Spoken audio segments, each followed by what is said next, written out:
talking about ethnicity or racial identity or anything like that, it reminds me of a funny kind of story growing up. Um, Growing up, for his entire life, my dad thought that he was had a sliver of Native American in him. I don't know why. I don't think he ever said. I don't think any of us ever asked. But he took such pride in it, and he would tell everybody. My dad is white, and his parents are white, and he has no Native American relatives, but for some reason, he thought he did. Later on, he found out through Ancestry.com, I think it was, that he was 98% European. So I think that is just kind of a funny moment in my life where that was the first time race or racial identity have ever been brought up. But it isn't the moment where I identified with my race. Being white and being middle class definitely comes with its privileges. I think I'd be a little bit ignorant to say that it doesn't. But to be completely honest, the conversation about race and white privilege and things like that do make me a little bit uncomfortable. I think it's uncomfortable to have the conversation, but I think it's definitely a conversation that needs to be had. I think it's a good uncomfortability.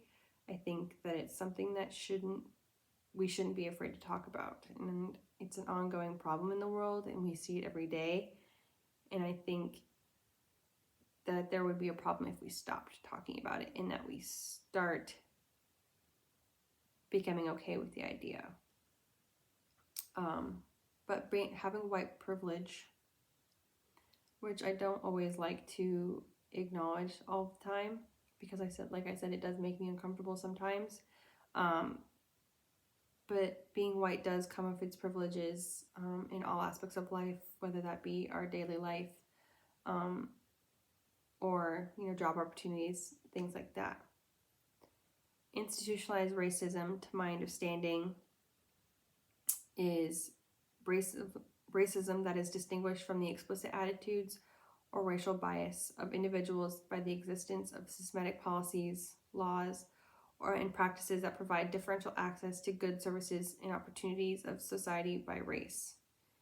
It affects children, families, and their quality of education, their income, their exposure to medical treatments, and just day-to-day interactions that they have with day-to-day people. After having read and learned about what institutional racism is, I can say that I've never personally experienced institutional racism. I grew up in Minot, North Dakota. I went to a private Christian school, and I went to church every Sunday and Bible study every Wednesday. I grew up in a typical and very normal household at the time, or at least what I thought was normal. But as I grew up, my eyes were opened, and I realized that life is not the same for everybody around me, and not everybody has the same privileges and opportunities that I do. Since I've never experienced institutional racism myself, I can't give you a personal experience, but I can tell you what I think it would be like for an adolescent to experience institutional racism. Growing up and being an adolescent in middle school, at that age, you're already trying to explore who you are as a person. You're trying to explore the world around you. You're trying to figure everything out. And I think children who experience racism and targeted racism at that age, it could lead them down a path of depression, anxiety, or maybe even behavioral problems down the road. And I think that they would also lose, their self-confidence of who they are as a person. And I think it would just confuse them.